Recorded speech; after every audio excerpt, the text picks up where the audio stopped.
Hi knitting peeps, welcome or welcome back to my channel bopeepknits. My name is Lisa and today we will be doing episode 5 of my beginner knitting diaries, a knitting podcast where I yap your ear off about my new adventures as a new knitter.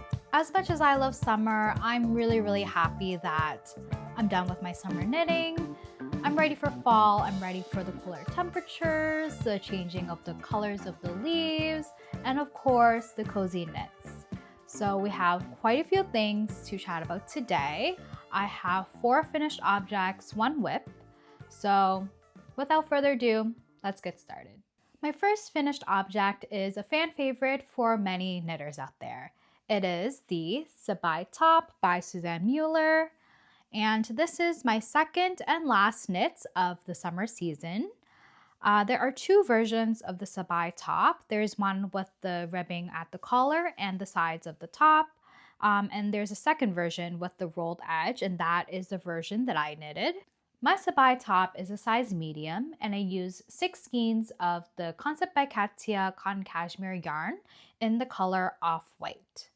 The composition of the yarn is 90% cotton and 10% cashmere, and I am so happy that I ended up using that yarn for my sabai top.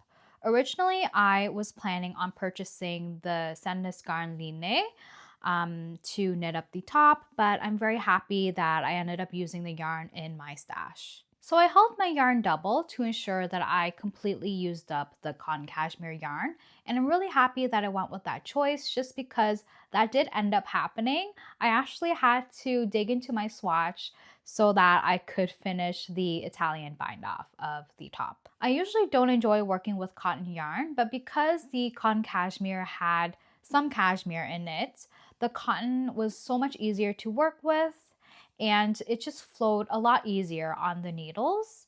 I found that there is a little bit more drape with this top as well, and so I quite enjoyed working with this yarn. Because the yarn is still mostly cotton though, it is unforgiving in some areas, so you can kind of see a little bit of wonkiness whenever I switched my, my skeins of yarn. But overall, I think the top still looks pretty great. Out of the 2 summer knits that I've knitted so far, I would say that I like my sabai top a lot more. My other summer knit was the Alice top by Petite Knit, and I mentioned in one of my podcast episodes that I was not the biggest fan of that pattern. So out of the 2, I obviously like my sabai top a lot more. I wear it a lot more, and I've received quite a few compliments on it actually. But I have noticed that when I do wear my sabai top, it kind of puckers in the front. And I don't think it is because I sized up. I strongly believe it is because there are no German short row shaping in this top. And so I think that there is a little bit too much material in the front, and that's why it kind of puckers a little bit. So I'm not the biggest fan of that aspect of the top. And I think that for other people, it looks fine. But I think just for me, the top doesn't lay on my body as well as I would have liked. I really like the boat neck neckline. And so I think for next summer, I'm going to look into similar silhouettes. I believe the Petite Knit Ivy top and the camisole number 10 by My Favorite Things Knitwear have the same boat neck neckline. But I don't know if they have German short row shaping. If they do, the tops might actually end up looking a little bit better on me. So I will look into it for my summer knitting next summer. I'm incredibly happy about my next finished object. It's been a long time coming, but I finally finished the Petite Knit Monday sweater.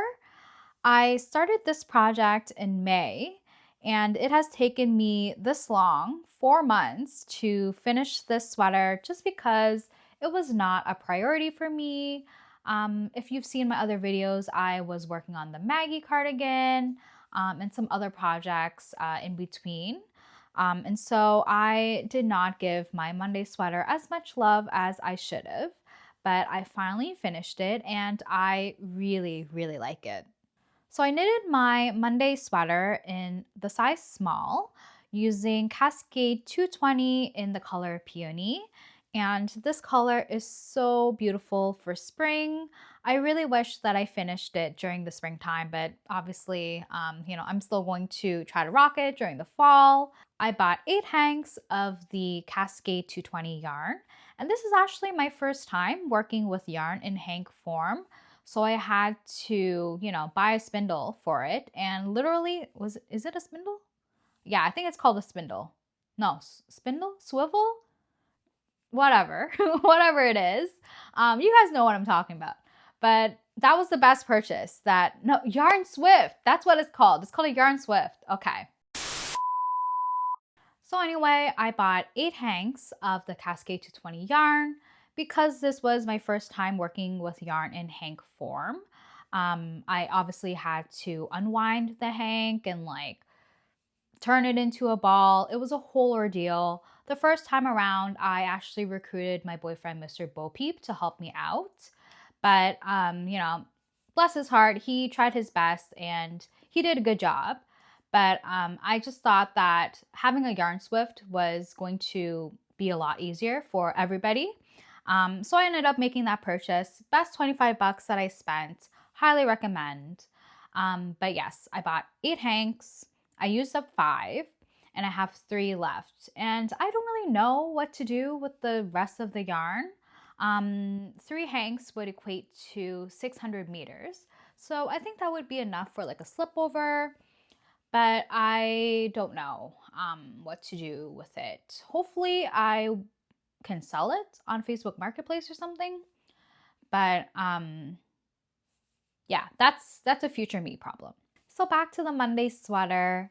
I really, really like this pattern. It's actually not the first sweater that I knitted. My very first sweater, my first love, is the Step by Step sweater by Florence Miller. I love that pattern. It's honestly the best for beginners, but I do still really like the Monday sweater pattern as well. It's an amazing pattern. I love Petite Knits writing style. I learned how to do German short rows with this pattern, and Petite Knit makes German short rows so easily digestible and accessible, especially for a beginner knitter like me. I came into it really intimidated by German short rows, but it was actually not as hard as I thought. So I highly recommend the Monday sweater pattern. In terms of modifications of the Monday sweater, when I divided for am I out of frame? I can't see. When I divided for the body and the sleeves, usually in patterns, you are asked to do a backwards loop when you are doing the additional stitches underneath the underarms here. But I actually ended up doing a knitted cast on method to add the additional stitches instead. And that kind of provides you with a little bit more integrity in the stitches. The stitches are much more stable. They don't just move around, and it's just easier to knit. So I made that adjustment to the pattern. I also made adjustments to the ribbing of the body and the sleeves. It was just a ton of ribbing and I didn't want to put myself through that just because the next sweater pattern that I was going to be working on is the in sweater, which has a lot of ribbing. And so I just wanted to spare myself with the Monday sweater. Originally, I think the body ribbing was supposed to be 9 centimeters, and I ended up doing 5. And for the ribbing on the sleeves, originally it was supposed to be 12, and I did 6 centimeters. Overall, I really like knitting the Monday sweater. I had 0 issues, honestly, and it's just such a great pattern. I highly recommend it to beginner knitters and also experienced knitters. I think everyone can benefit from having a lovely basic raglan sweater in their closet. I could definitely see myself knitting more Monday sweaters in the future, probably in a more neutral color, but 10 out of 10 would knit again. My next finished object always brings a smile to my face whenever I see it. You guys, this is the cutest baby sweater. Well, actually, this is my first baby sweater, but the cutest baby sweater I've ever knitted. I knitted a baby sweater for my baby nephew. He is turning 1 at the end of this year, and so I wanted to get a head start on the baby sweater, and I'm really glad that I worked on it way earlier than his birthday, just because he is growing so fast that I need to give him the sweater maybe like in the next couple of days because he's probably going to grow out of it. I loosely followed a free pattern from Yarn Inspirations, and I truly mean it when I say that I loosely followed the pattern just because I basically had to improvise the whole entire thing. I noticed that with the pattern that I picked, it just wasn't written in the best way. It was quite confusing, and I feel like there were errors with the numbers as well, but I'm not 100% sure. And I'm sure that Your Inspirations has many great patterns out there, but just with the pattern that I chose to work the sweater, it was just not it. And so I had to do my own thing. And so I looked up the standard sweater measurements for a 1-year-old and based my knitting off of that. Next time, I will definitely invest in a baby pattern, probably by Petite Knit, just because I love her writing style and I feel like I can definitely depend on her for a really good pattern, you know? But I do think that the sweater turned out pretty good. And I did see my baby nephew yesterday. So based on how he is looking, I think that he will definitely fit this sweater, but not for long. So I need to give this to him ASAP Rocky. One more thing about the baby sweater, I actually learned how to do a chain stitch embroidery for the sweater, and so I'm very happy that I learned how to do that. It was quite simple. I just looked up a YouTube video on how to do it, and I can definitely link that video in the description box if you want to embroider your sweaters as well. My last finished object was a gift knit for my friend Karen. I gifted her the Gemma scrunchie by Salva Bot. It was my first scrunchie. I was super curious on how to knit one. So I found that pattern and I used the Bernat premium yarn in the color Baby Lilac. I thought that the purple would go really well with her hair. And so that was my first scrunchie and probably my last just because it wasn't a difficult pattern to knit. But I will say it was a little hard on the hands just because the circumference of the scrunchie was obviously quite small. So it was quite hard for me to knit up the scrunchie and also to seam it together with the elastic inside of the scrunchie. I'm still happy that I knitted her the scrunchie and I hope that she likes it. But yeah, I definitely have to look into other patterns for gift knits moving forward. But it's hard to knit things for other people just because, you know, they have preferences for how garments fit them. Like, for example, if I were to knit a sweater, you know, I want to make sure that the sweater fits them the way that they want. I knit the sweater in colors that they would want to wear. It's one thing if I pick a yarn color that I think would look good on my friend, but I would want my friend to like it as well and like genuinely like it, not just like it because I, you know, knit something for them. So yeah, that is a little bit harder and that's why I didn't really go that route this time around. But if you have any suggestions for gift knit patterns, please share them with me down below. I really would like to know. The one and only whip that I have to share with you guys is the Petite Knit Olga sweater. I completely understand the hype. Everybody loves the Olga sweater and I truly understand why.